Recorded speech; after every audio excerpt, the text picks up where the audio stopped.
பல கொலை குற்றச்சாட்டுகளில் மீண்டும் சிக்கியுள்ள பிள்ளையான். இலங்கையில் மனித குலத்திற்கு எதிராக நடத்தப்பட்ட போர்க்குற்றங்கள் குறித்து நீதி கோரி மனு கையளிப்பு.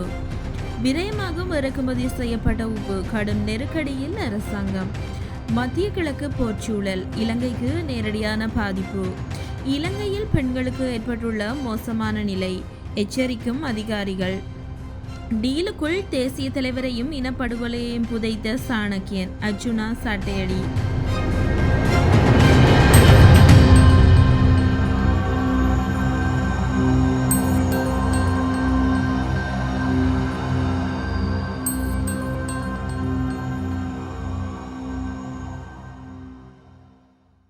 கிழக்கு மாகாணத்தில் போலீஸ் அதிகாரி மற்றும் 2 பேர் சுட்டுக் கொல்லப்பட்ட வழக்கில் முன்னாள் ராஜாங்க அமைச்சர் சிவனேசதுரை சந்திரகாந்தன் மீது குற்றப்புலனாய்வு திணைக்களம் விசாரணையை ஆரம்பித்துள்ளது. இந்த கொலைகள் 2005 மற்றும் 2007 ஆண்டுக்கு இடையில் நடந்ததாக போலீசார் தெரிவித்துள்ளனர். அந்த நேரத்தில் கிழக்கு மாகாணத்தில் உள்ள ஒரு போலீஸ் நிலையத்தில் பணியில் இருந்த ஒரு போலீஸ் அதிகாரியை சுட்டுக் கொன்றதாக பிள்ளையான் மீது குற்றம் சுமத்தப்பட்டுள்ளது. மேலும் கிழக்கு மாகாணத்தில் ஒரு பணக்கார தொழிலதிபரையும் பிள்ளையானின் சொந்த அரசியல் கட்சி உறுப்பினரையும் கொன்றதாகவும் அவர் மீது குற்றம் சுமத்தப்பட்டுள்ளது. இந்த கொலைகள் தொடர்பாக எதிர்வரும் நாட்களில் பிள்ளையான் விசாரிக்கப்பட உள்ளதாக தகவல்கள் வெளியாகியுள்ளது. ஏற்கனவே பல்கலைக்கழக துணைவேந்தர் காணாமலாக்கப்பட்டமை தொடர்பான குற்றச்சாட்டில் பிள்ளையான் சிறையில் உள்ளமை குறிப்பிடத்தக்கது.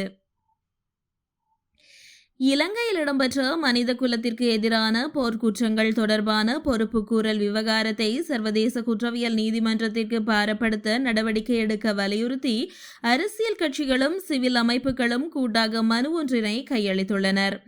நேற்று யாழ்ப்பாணத்திற்கு விஜயம் மேற்கொண்டு ஐநா மனித உரிமைகள் பேரவை ஆணையாளரிடம் குறித்த மனு கையளிக்கப்பட்டுள்ளது. தமிழ் மக்கள் மீதான இனப்படுகொலைக்கு சர்வதேச விசாரணை கோரும் குறித்த மனு அரசியல் கட்சிகள் மற்றும் சிவில் அமைப்புகள் கூட்டாக கையொப்பமிட்டு ஐக்கிய நாடுகள் மனித உரிமைகள் ஆணையாளரிடம் நேரில் இலங்கையில் பொறுப்புக்கூறல் மற்றும் நல்லிணக்கத்தை உறுதி செய்வதற்கு நேர்மையான மற்றும் உண்மையான அணுகுமுறையின் அவசியத்தை இலங்கையின் தமிழ் கட்சிகள் நாட்டுக்கு வருகை தந்துள்ள ஐக்கிய நாடுகள் மனித உரிமைகள் பேரவையின் உயர்ஸ்தானிகர் வோல்கர் டர்க்கிற்கு எடுத்துரைத்துள்ளனர். இலங்கை தமிழ் அரசு கட்சி, அகில இலங்கை தமிழ் காங்கிரஸ், தமிழ் தேசிய மக்கள் முன்னணி, ஜனநாயக தமிழ் தேசிய கூட்டமைப்பு மற்றும் சிவில் அமைப்புகள் போன்றவற்றின் பிரதிநிதிகள் இந்த கடிதத்தில் கையெழுத்திட்டுள்ளனர். 4 தசாப்த கால போரின் போது நடந்த குற்றங்களுக்கான பொறுப்புக்கூறல் பிரச்சினையில் குறிப்பிடத்தக்க முன்னேற்றம் எதுவும் ஏற்படவில்லை என்று அந்த கடிதம் வருத்தம் தெரிவித்துள்ளது. அத்துடன் உயர்ஸ்தானிகரின் வருகையை இலங்கை அரசாங்கம் தமது சட்டபூர்வமான நிலைப்பாட்டை அதிகரித்துக் கொள்ளவும் ஐக்கிய நாடுகள் மனித உரிமைகள் பேரவையின் முயற்சிகளை பலவீனப்படுத்தும் செயற்பாட்டுக்கும் பயன்படுத்தலாம் என்று தமிழ் கட்சிகள் சந்தேகம் வெளியிட்டுள்ளன. இந்த கடிதம் நேற்று இரவு வடக்கில் வைத்து அவரிடம் ஒப்படைக்கப்பட்டதாக தமிழ் கட்சிகள் தெரிவித்துள்ளன. இறக்குமதி செய்யப்பட்ட உப்பு துறைமுகத்தில் உள்ள சில கொள்கலனில் இருந்து உருகி வெளியேறி வருவதாக கொள்கலன் போக்குவரத்து வாகன உரிமையாளர் சங்கத்தின் தலைவர் சனத் மஞ்சுள தெரிவித்துள்ளார். கொழும்பில் நேற்று குறித்த சங்கம் நடத்திய ஊடகவியலாளர் சந்திப்பில் அவர் இவ்வாறு குறிப்பிட்டுள்ளார். இறக்குமதி செய்யப்பட்ட உப்பு இருப்பின் தரச் சான்றிதழ்களை ஆய்வு செய்வதில் ஏற்படும் தாமதம் காரணமாக 100க்கும் மேற்பட்ட கொள்கலன்கள் துறைமுகத்தில் இருப்பதாக அவர் தெரிவித்துள்ளார்.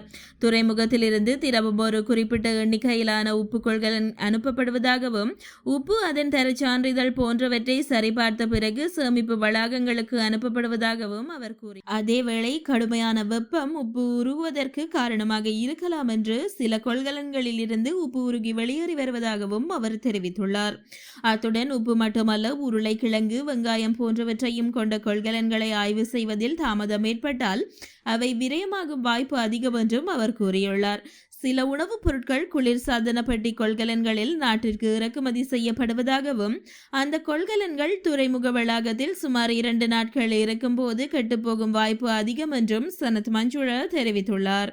சுங்கத்துறை உணவுப் பொருட்களுக்கு முன்னுரிமை அளித்திருந்தாலும் துறைமுகத்திற்கு வெளியே உள்ள கொள்கலன் ஆய்வு புள்ளிகளில் போதுமான இடவசதி மற்றும் போதுமான அதிகாரிகள் இல்லாததால் கொள்கலன்கள் துறைமுக வளாகத்திற்குள் சிக்கிக் கொள்கின்றன என்று அவர் சுட்டிக்காட்டியுள்ளார். மத்திய கிழக்கில் ஏற்பட்டிருந்த தொடர் போர் சூழல் காரணமாக இலங்கைக்கு நேரடியான பல பாதிப்புகள் உள்ளன என்று அமைச்சர் நலிந்த ஜாயதிச தெரிவித்துள்ளார். நேற்றைய தினம் இடம்பெற்ற செய்தியாளர் சந்திப்பொன்றின் போதே அவர் மேற்கண்டவாறு குறிப்பிட்டார். தொடர்ந்தும் தெரிவிக்கையில், நாம் எந்த நாட்டுக்கும் சார்பாக செயற்படவில்லை, அமைதிக்காகவே குரல் கொடுப்போம். இந்த மோதல் நிலைமை காரணமாக வலுசக்தி துறை, தேயிலை உள்ளிட்ட ஏற்றுமதி மற்றும் இஸ்ரேல் போன்ற நாடுகளில் இருந்து இலங்கை தொழிலாளர்கள் என பல துறைகளுக்கும் இலங்கைக்கு நேரடியான பாதிப்பு ஏற்படும். இவை அந்நிய செலாவணி வருமானத்திலும் தாக்கம் செலுத்தக்கூடும். இவை மாத்திரமின்றி தற்போது உலகளாவிய ரீதியில் எரிபொருள் விலையும் அதிகரித்துள்ளது. இவ்வனைத்து துறைகளையும் உள்ளடக்கும் வகையிலேயே அமைச்சரவை உபகுழுவும் நியமிக்கப்பட்டுள்ளது. சில துறைகளுக்கு மாற்று வழியை தேட வேண்டியுள்ளது. ஏனைய துறைகளில் பாதிப்புகளை குறைத்துக் கொள்வதற்கான நடவடிக்கைகளையும் முன்னெடுக்க வேண்டியுள்ளது என குறிப்பிட்டுள்ளார். குடும்ப வன்முறை சம்பவங்கள் குறித்து சுகாதார அதிகாரிகள் எச்சரிக்கை ஒன்றை விடுத்துள்ளனர். இந்த குடும்ப வன்முறை சம்பவங்கள் குடும்ப நல்வாழ்வு மற்றும் மன ஆரோக்கியத்தில் கடுமையான பாதிப்பை ஏற்படுத்துவதாக அதிகாரிகள் எச்சரித்துள்ளனர். அத்துடன் குடும்ப வன்முறை சம்பவங்கள் தற்போது நாடு முழுவதும் அதிகரித்து வருவதாகவும் தெரிவிக்கப்பட்டுள்ளது. இதன்படி 2023ஆம் ஆண்டு மாத்திரம் குடும்ப வன்முறைகளால் பாதிக்கப்பட்ட 12,198 குடும்பங்களுக்கு ஆதரவு வழங்கப்பட்டதாக அரசு தகவல் தெரிவித்துள்ளன. இந்த நிலையில் உதவி கோருபவர்களில் 91% பெண்கள் எனவும் 9% மட்டுமே ஆண்கள் என்றும் தெரிவிக்கப்பட்டுள்ளது. நாடாளுமன்றத்தில் ஒரு முகத்துடனும் வெளியில் ஒரு முகத்துடனும் நடமாடும் தேச துரோகி சாணக்கியன் என நாடாளுமன்ற உறுப்பினர் அர்ச்சுனா ராமநாதன் கடுமையாக சாடியுள்ளார். குறித்த விடயத்தை ஊடகங்களுக்கு கருத்து தெரிவிக்கும் போதே அவர் குறிப்பிட்டுள்ளார். இது தொடர்பாக அவர் மேலும் தெரிவிக்கையில், நாடாளுமன்றத்திற்குள் டீல்களை அமைத்துவிட்டு வெளியில் வந்து தேசிய தலைவர் பிரபாகரனின் பெயரை சொல்லி மக்களை இவர்கள் ஏமாற்றுகிறார். நாடுகள் மனித உரிமைகள் பேரவை ஆணையாளரிடம் நாட்டில் இனப்படுகொலை என்ற ஒன்று நடைபெறவில்லை என நாமல் ராஜபக்ஷ தெரிவிக்க அதற்கு சாணக்கியன் வாய் திறக்கவில்லை. நான் எழுந்து குரல் கொடுத்த போதும் யாரும் ஆதரவு தெரிவிக்கவில்லை. தமிழ் மக்களை இத்தனை வருடம் இவர்கள் இவ்வாறுதான் ஏமாற்றிக் கொண்டிருக்கிறார்கள் என அவர் குறிப்பிட்டுள்ளார். மேலும் இனப்படுகொலை தொடர்பில் சர்வதேசத்திடம் கலந்துரையாடப்பட்ட விடயம், செம்மணி விவகாரம், தமிழ் நாடாளுமன்ற உறுப்பினர்களின் அரசியல் நகர்வு மற்றும் பலதரப்பட்ட விடயங்களை அவர் தெளிவுபடுத்தியிருந்தமை குறிப்பிடத்தக்கது.